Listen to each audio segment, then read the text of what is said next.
My name is Ricardo Silva, and I'm here with Vasia Madezi from Startup Lighthouse. And today with us, we have Giovanni Di Noto. Please introduce yourself to us. My name is Giovanni Di Noto. I am the founder, the chairman, and the CTO of a company called CloudyBoss. And I'm sharing basically the executive direction of a company with Lustina Cheers. So CloudyBoss joined us for a deep dive week in the Baltics. But before we get into that, maybe remind us, what is CloudyBoss? CloudyBoss is the world first EDLT platform. What we mean by that is we created a category on our own. There's no equivalent basically in the world of what we are doing. So what is it that we do? Well, we provide a platform for entrepreneurs and ecosystem manager to basically fulfill all the needs of digital enterprise in the 21st century. And digital enterprise meaning not only startups, but any type of organization, of any size, of any structure, of any complexity, including ecosystems of enterprises. And the way we do that is by combining different technologies, artificial intelligence, distributed ledger technology, IoT, and of course, extended ERP, cloud ERP platform, all of that under one umbrella, which is what we coin as EDLT, Enterprise Distributed Ledger Technology. Does this make sense? It makes sense. I always found CloudyBoss to be a very interesting company because it is actually very hard to understand what you do. And actually, maybe one way to explain it is, I believe that you've already been cooperating with some of the companies that you met through us. Maybe that's a good practical example to refer to. That's correct. The interaction with DDW Baltics in May has resulted in us actually working with a few companies actually, like Rigo or Casti. And this is important. Why? Startup, we've got three core segments. Startups are really our primary focus, followed by cities, smart cities, and then everyone else. Our broader mission in life is really to empower what we call the fortunate 8 billions. So turn everyone into an entrepreneur. And so startup is very, very important. And the reason why startups are really adopting very, very fastly our solutions is because we fulfill one of the core problems that you have when you start up, and that is the problem with the MVP. 60% of the failures in startups come from the fact, or can relate to the fact that we fail to actually build a minimum viable product. And so we looked at that very, very closely. We also looked at the scale-up type of dynamics, and we basically worked in fixing that problem. And that's what CloudyBoss does. So startup understand that immediately. And I repeat, in our interaction with Startup Lighthouse, we have a phenomenal platform there to interact with startups, and already some of them are came on board. And so that's maybe what I would ask you to expand to give us a practical example of how you enable the startup to create an MVP. Okay, well,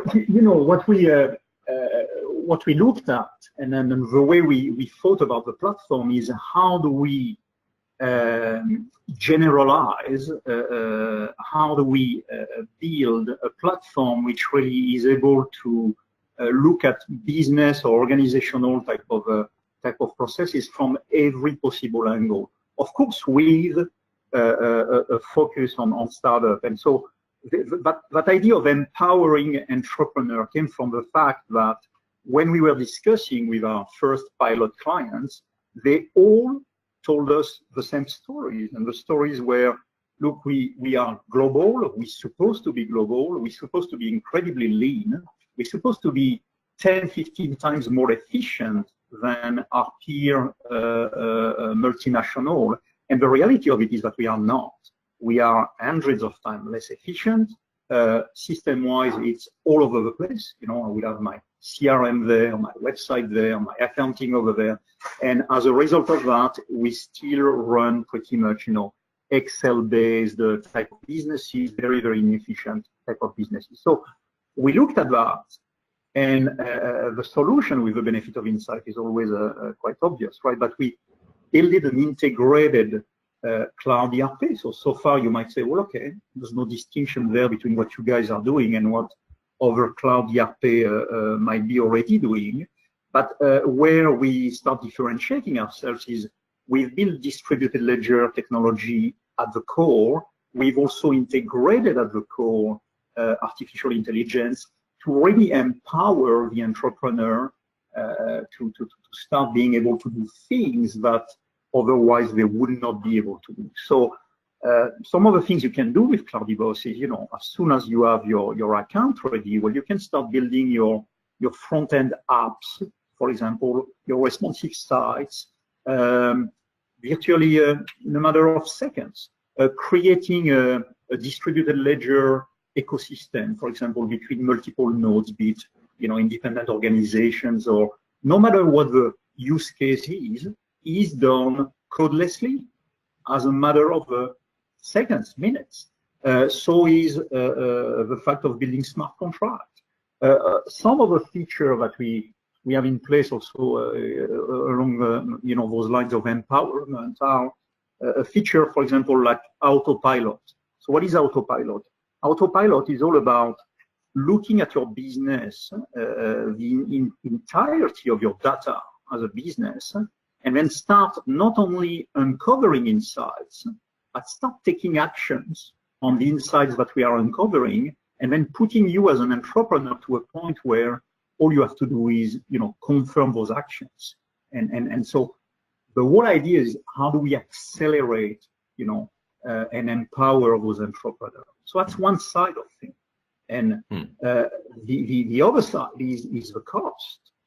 Which is we are pretty conscious that we are talking to solo enterprise or small businesses or startups, and the problem that we saw there with many of the startups we are interacting with is that they were often quoted, monumental amount of money compared to the amount of funding that they have for basically an app or a website. And so the idea was, how do we provide them from day one with everything they need, not only to start, but actually to scale? And how do we do that at something which is compatible with not only their funding, but something which is going to allow them to redirect this funding out of technology toward business development? And that's good for us, and that's good for them. Why? Well, we want to build success stories. We're not interested in having clients which fail because, well, they get a beautiful platform, but then they can't go to market and they can't let the world know what it is that they are doing. So as a result of that entire functionality, that technology, which is comprehensive, right? We just to give you an idea, right? If you take the most sophisticated ERP system on the planet right now, we would probably deliver 30 or 40% more functionality than this. And we would do that at a cost which is, 2,000, 2,500 times less expensive than this platform. So that's the core of the value proposition is there.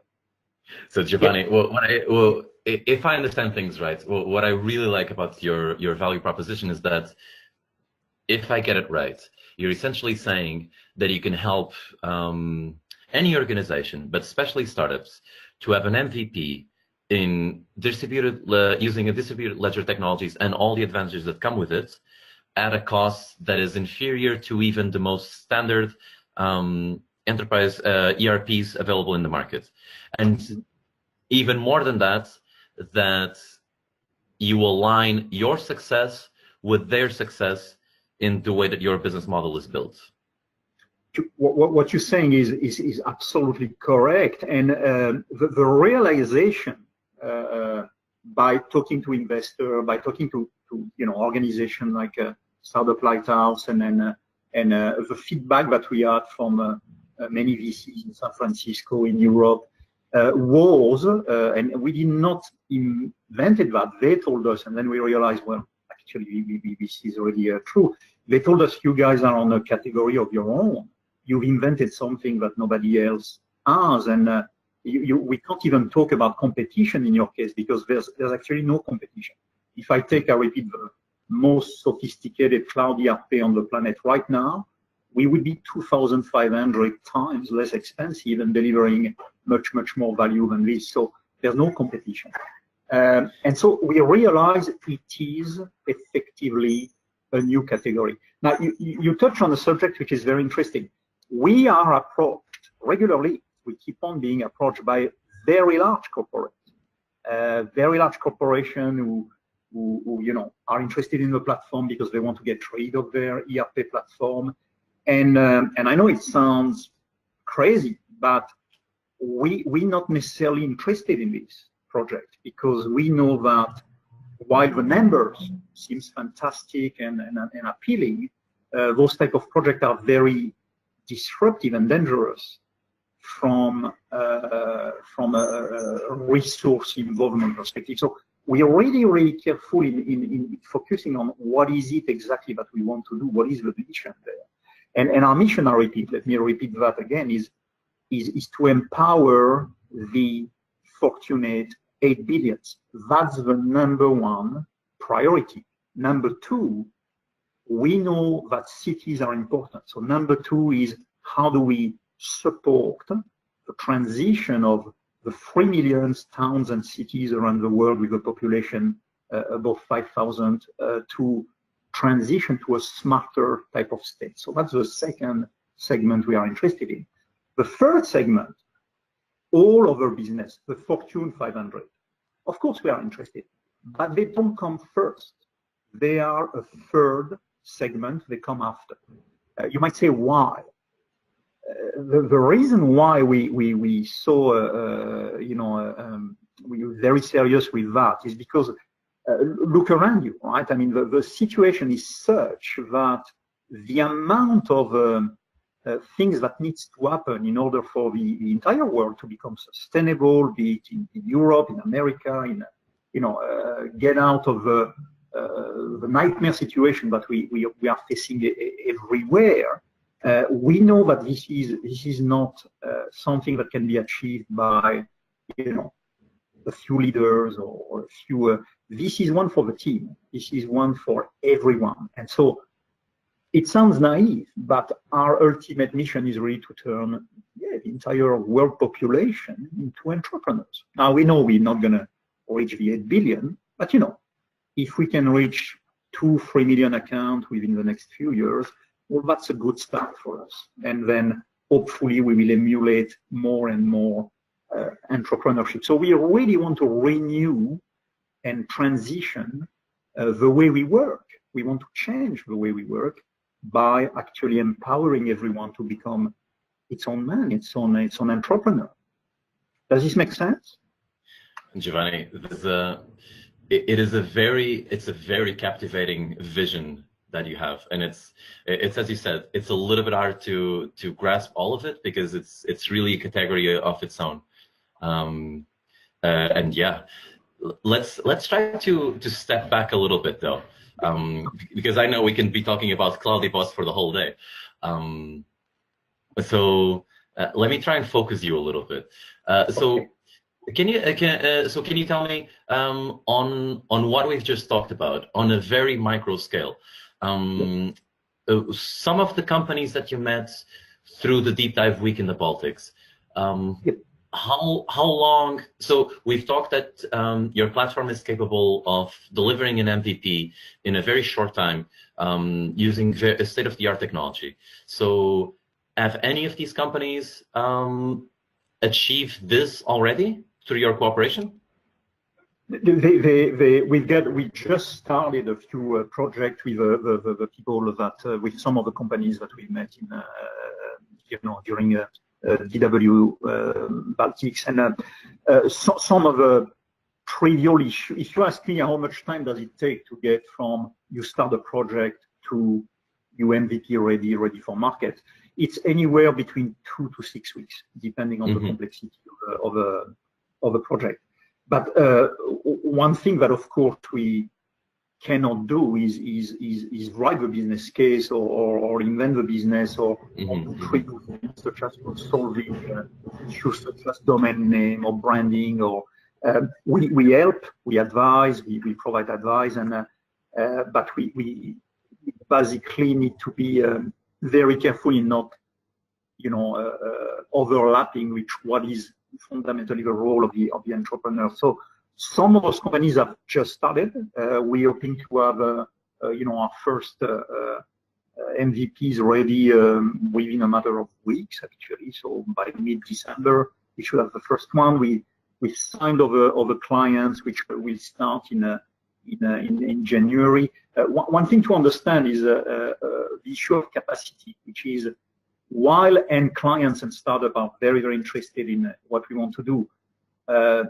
the operational difficulty that we have is that we need to grow simultaneously two segments. One that we call certified implementation partner, and that needs to grow simultaneously with our client base of end clients. So we get a lot of demand. We can't necessarily fulfill that demand unless we build our network of certified implementation partners.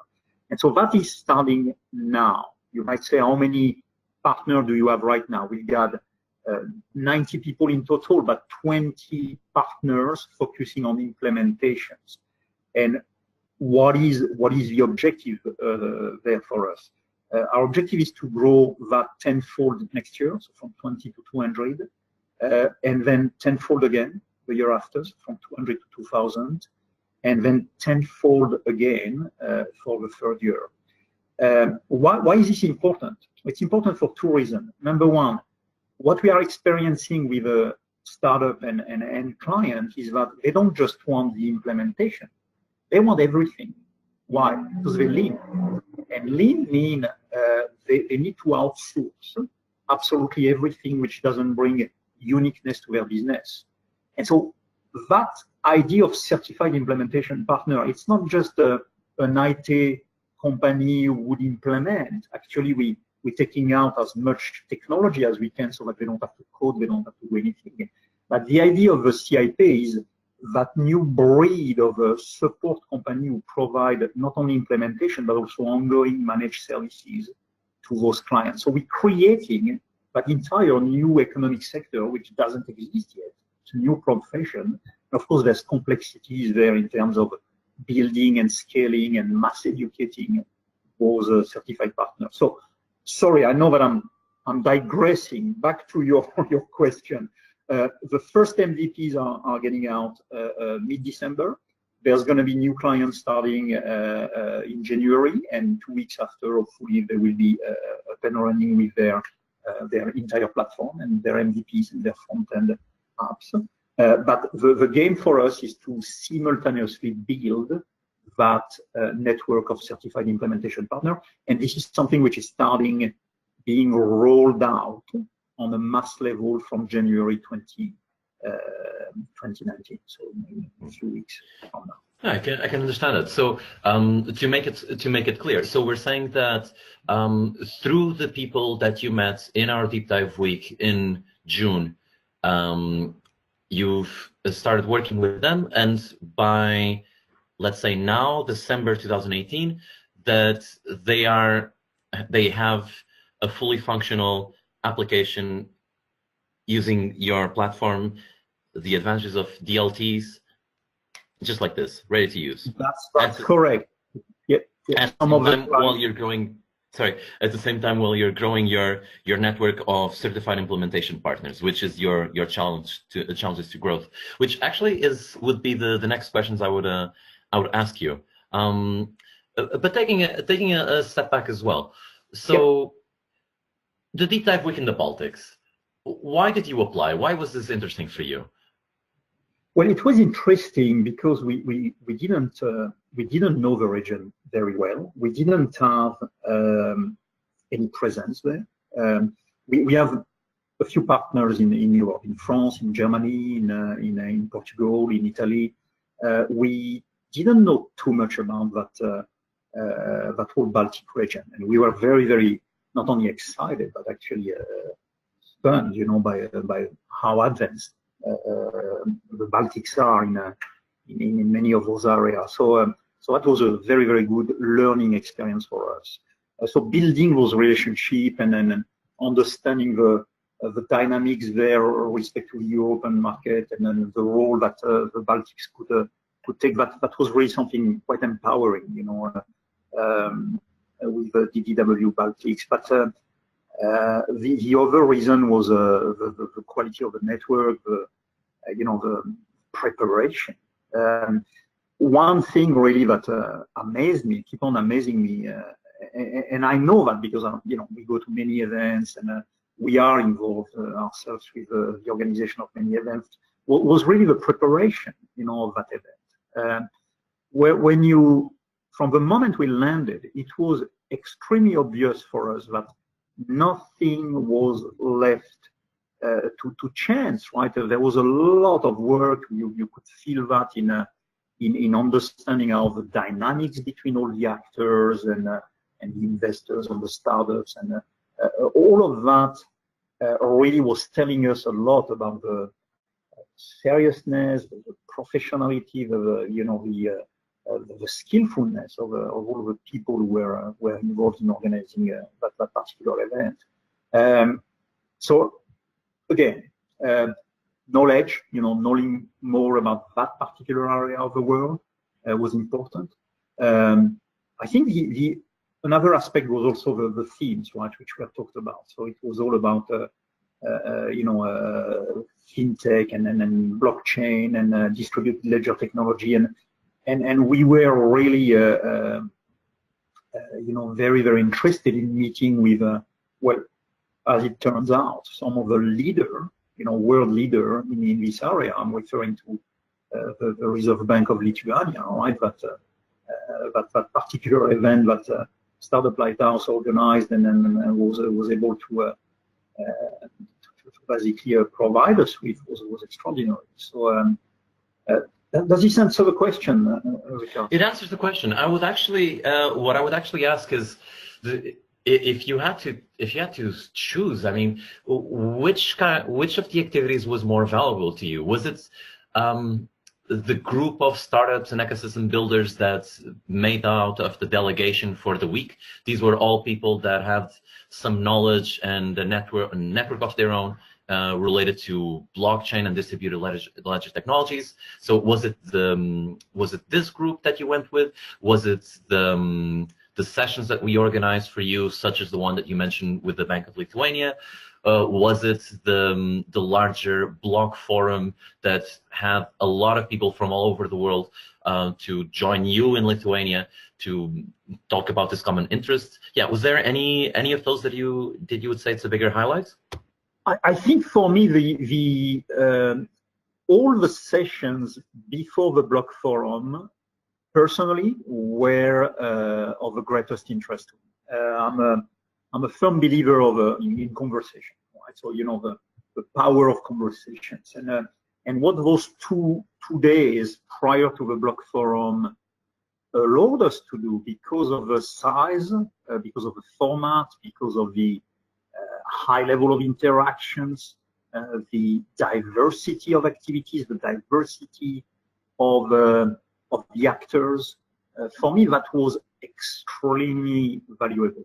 I think even the very first session, that speed dating, speed pitching, was really interesting, right? It was the first time I had an experience like that. Okay, and I found the format very interesting. How do you, in a couple of minutes, in 1 hour max, get everyone in a room to actually know each other on a deep level? And I thought from the get-go that was very, for me, this was one of the big highlights. But it's really difficult to pick up a particular moment, because each one of those sessions brought something. Even the first evening on the roof in Vilnius, which is quite a charming, extraordinary moment, put us in contact with Jeff Burton, and that was all night long. We had a very, very interesting historical type of a conversation with him about the beginning of San Francisco and discovery. So here we are. We were in Lithuania learning about all the dynamics and the origins of what the San Francisco culture was, right? So I think it's very, very difficult for me to pick a particular moment. The blockchain forum was great. A presentation like I can remember. For me, the one big moment during that forum was Miko. Miko's presentation was very, very spot on and delivered in a brilliant way.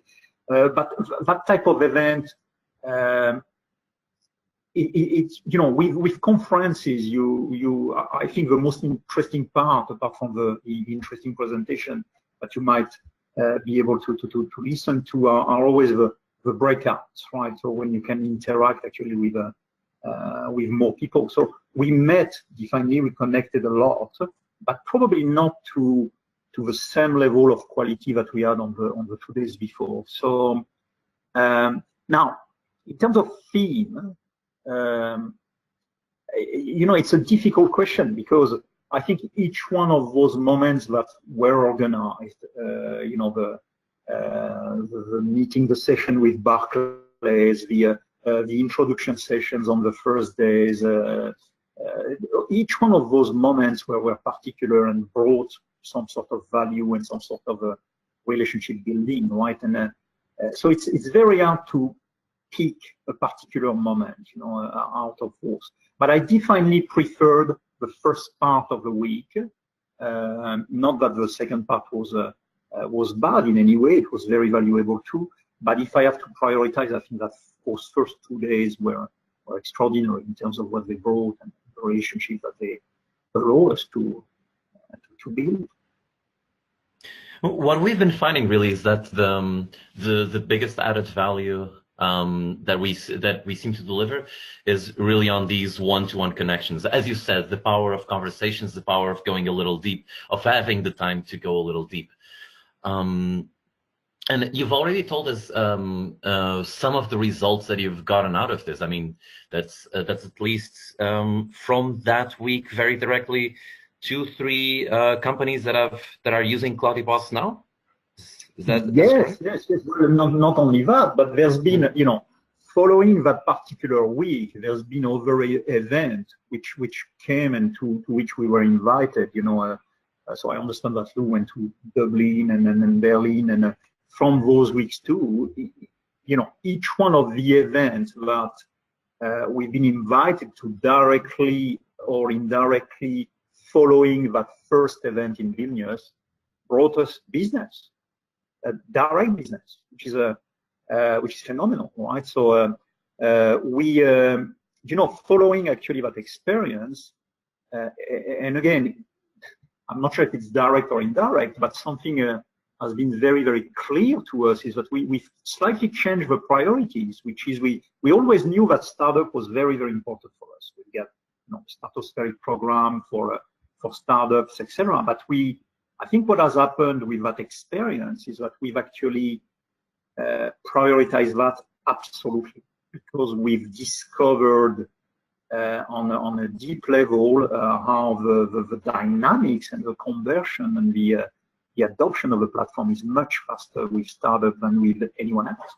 So, I mentioned earlier how we prioritize a segment, but I think the strengthening of that segmentation, we already knew about it, is even pushed further, following basically that experience that we had in Vilnius and in other cities in Europe after that. So essentially, for us, this is absolutely amazing to hear. It's not only the connections that we enabled or that we facilitated have led to direct business, but it has led you to to be more aware of what your business could be doing. So we could not sincerely ask for more. And again, I would try to sort of change the topic a little bit. And let me try and put it as a big question, and then I'll let you develop. So from the perspective of Europe as a market, is Europe as a market interesting for CloudyBoss? Why is it interesting? What makes it good? What are obstacles? How has it been to work in Europe, to make connections there, to grow your business there? How could potentially projects like ours help? What have we been doing good? What we could be doing better? What else should we do? Yeah. So how does Europe fit into the strategy of CloudyBoss? It's a big question, and you know that question actually, and I will intentionally digress from what question. I'm going to substantiate what I will say now. But first of all, so let's take that step by step. Is Europe important? Of course it is. You know, all a region. We are per definition a distributed company. Okay, if CloudyBoss is not fully globally distributed everywhere, you know, it not make sense, right? We are per definition a distributed company, and that means every city, every region worldwide is important to us. Europe is of fundamental importance for many reasons. The diversity, the diversity of culture, of dynamics that you have there is very interesting. Europe is advanced. It's far advanced. If you ask me what are the most advanced countries in the world right now, I know that many people are going to say, well, North America, etc. But that's not my perception. I think if I think in terms of advanced society today, and more so after my experience in Lithuania, well, I'm thinking, Denmark, Switzerland, Finland, Scandinavia, Baltics. These are the countries which come to mind, which are the region which come to mind, and they're all in Europe. Now there's other regions, around here in Southeast Asia, for example, Singapore, and then other part of Asia, also, South Korea are very, very advanced. But when I think in terms of advanced societies where knowledge economics are well understood, these are the region that I think first. But when you formulate that question like this, which is focusing on Europe only, you remind me what the head of the Horizon 2020 program told us during the blockchain event in Vilnius, and that is one of the difficulty which is not solved yet, and it's not solved in Europe, it's not solved anywhere, is how do we, nations or regions, deal with the reality of 21st century distributed ecosystem or distributed organization such as CloudyBoss, but I would argue such as each one of our clients, because each one of our clients prioritize and choose us exactly for that, because we provide them with a platform to be able to run complex ecosystems. So there is that organizational type of transition, the emerging of those new type of organization. And a distributed organization is not a nomadic organization. It's a new beast. It's something else. It's something, for example, for which the idea of a head office doesn't mean anything. Okay? With CloudyBoss, each time we are asked, where are you? Where is your head office? Yeah, of course we can say, where is our head office? But that idea of a branch or that idea of a physical presence somewhere is actually really down, on the scale of priorities, and so there is a difficulty, there is that dichotomy there. And what I was glad of is to hear from the head of that program, which is a very, very important program in Europe, to hear that they get exactly the same type of discussion right now, which is they do not know yet how to deal with those local or global distributed organizations. And so for me, there's probably something that Europe needs to innovate with here, lead the way. And I'm seeing some of those dynamics right there, in Latvia, in Lithuania, in Estonia. I mean, there's a concept of, how can we harness those new market forces, those new those new evolution, in the area of organizational models, and how do we turn that to an advantage for our region. So I think Europe probably should lead on that, and probably is leading as we speak, because the very fact that there is a recognition that there is a problem and a dichotomy there is good. It means 50% of the problem is probably already solved. So sorry, I know that you wanted probably a straight answer on Europe, but it's more complex than that. But I like the idea of diversity of culture, of diversity of language, Europe is such a complex beast, right? And so complexity is something that we embrace, right? There is often that idea that organization needs to get simpler and simpler, but the real world is not simpler at all. The real world is very, very complex, and so we need to embrace complexity. And for me, Europe being a complex type of organization, type of region, type of cultural framework is an interesting canvas, if you want, for those type of new economic and new organizational model to emerge. So that's probably the first part of your question. Could you remind me? Of course, yeah. No, I was just about to do that. So from what you just talked about right now, really simplifying, you've mentioned that one of the things that Europe should think about is basically how to reinvent itself, how to reinterpret what an organization means, especially in terms of decentralized organizations. And you also said that Europe is a complex beast. That is, which we all know what it means. And trying to turn it very pragmatic, as we're also running a little bit out of time. Is there anything that comes to mind, or let me rephrase that. Do projects like ours help? And if whether we do or we do not, how could we do better? By doing something different, or by doing something better, or just by not existing? Yeah. Do your project help? Absolutely. I think what you did, what you've shown is of vital importance. Okay, to business, but also to create those connections. Often in the digital world there is that ill-founded idea that you can actually materialize all of those things digitally, and that's not true. Face-to-face contact and relationship building is very, very important. And the platforms that you are organizing, the event, those experiential platforms that you guys are doing are absolutely crucial, important, phenomenal. Again, it's all about that power of conversation. So yes, I would say very, very important. This has to keep on going, and if anything, this has to accelerate. I think we need to broaden that, even more. Why am I saying that? The Fortunate 8 billions.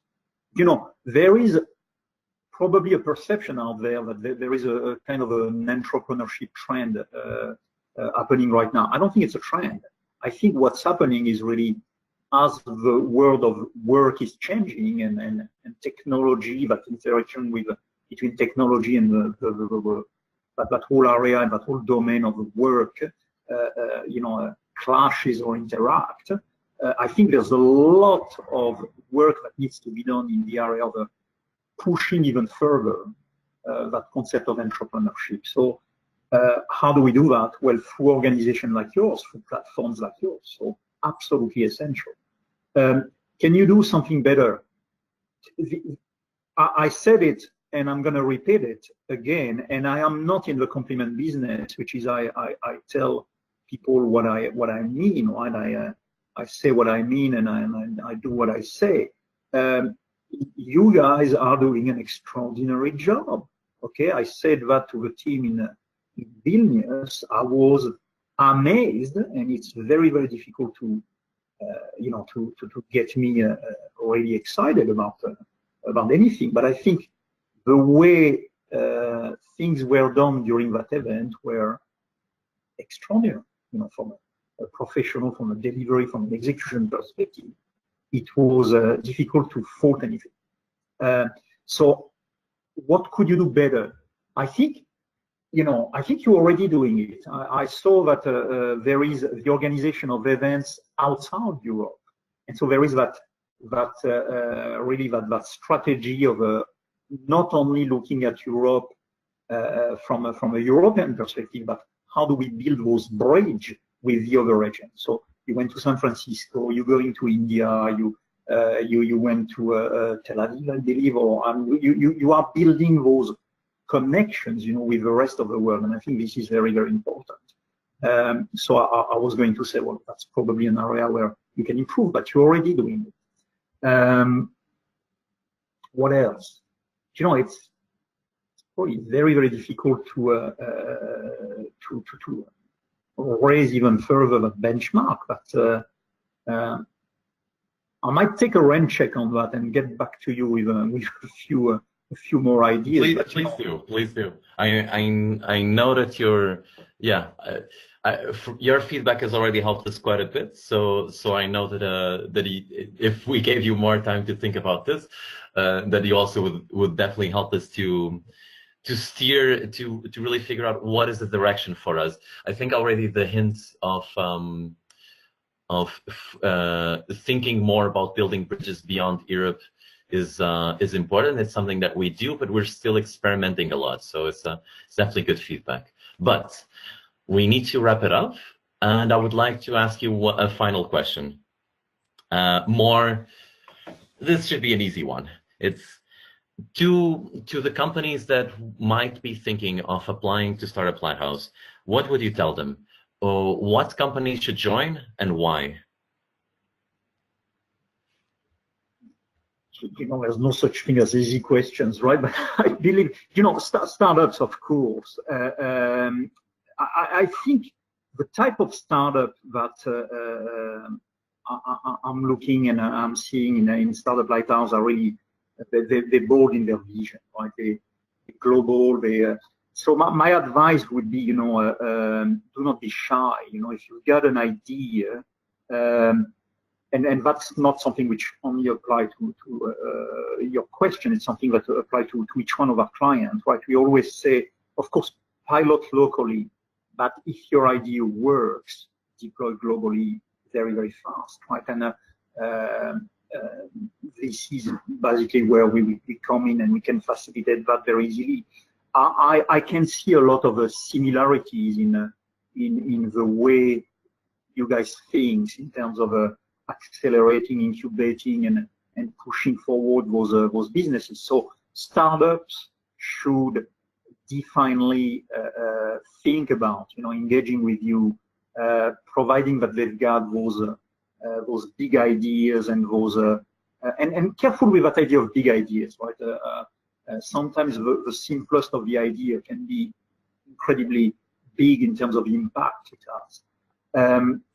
And when you think in terms of business, think in terms of social impact, not just of course the financial sustainability is important, and the operational processes are very, very important. But at the end of the day, what is the mission? What is the vision? What is it that you want to do? And it doesn't have to be perfect, because the interaction through the type of platform that you provide is gonna make it perfect, or is gonna open your eyes on things that you might not have thought of. So I would certainly engage startup to join, of course. Corporations. I'm not sure if I've got enough time there, but I mentioned earlier that cooperation is a third segment for us. And the way we look at those larger 21st century, 19th, 20th century type of organization, we look at them from a digital transformation perspective. So we think that those organizations, are undergoing right now through a lot of transformation. Many of them need help, and it's really a question of life or death in many cases, which is if they fail in their digital transformation, they will not survive. And so for me, those large corporations should also interact with platforms like yours from a different angle, of course, but not so much as a, or not only as a matter of a support for the startup community or the startup environment, but I would say more as a matter of survival, which is understand the dynamics of entrepreneurship and remember that you were once, a startup. And I know how difficult it is for those large organizations to remember that, but I think they need to. And of course, there's many ways of executing digital transformation. And I think a good way is probably to understand actually those startup dynamics and embracing them and actually embedding them in as part of your digital transformation. Because the alternative is potentially fatal. The alternative, if you do not embrace corporate startup acceleration, what is it? Layoff, and layoff destroy brands and then destroy basically potentially your market, right? So I think corporate are another type of organization that should interact with you. Governments, I'm placing those large institutions and those large organizations. Rather than talking about corporate, I should really talk about large conventional organizations. But of course, the nature of the interaction with the accelerator might be different depending on who they are. So you might say, but you're talking about everyone there. Well, yes, I am, but an organizational model is really what is central to the theme I'm trying to raise. The last point I would like to make on what type of organization should interact with you. For me, cities, are the other type of organization. Now you might say, but city government, well, not the same in my view. Moving forward, cities are central to the dynamic of the 21st and 22nd century. So it's going to be less and less about the 200 nations and the few regional blocks, and more about those 3 million cities. Each one of them should embrace startup acceleration and entrepreneurship. And so interaction with platforms like yours and cloning, or distribution of those concepts across all cities is something which, in my view, is very important. So I would engage cities also to interact with you. Does it? Yeah. I know. This is an amazing answer, Giovanni. I think it really strikes the point that what you were saying. If our objective through entrepreneurship is to really advance society, then everyone needs to be involved, and it's something ourselves we're figuring out how to do it, and it's definitely in our horizon to actually get there. And we have to wrap up now. Thank you very much for your time. It's a pleasure to hear from you, and it's a pleasure to work with you and support you in the little ways that we can. And I hope this has been useful. Look, we're very, very pleased with the relationship we are having with you. We hope and we work hard in making sure that this is a long-term relationship. Relationships should be long-term. Long-termism is at the core of what we do, and I hope we'll keep on interacting for years to come. Okay, so thanks for that conversation. It was very pleasant.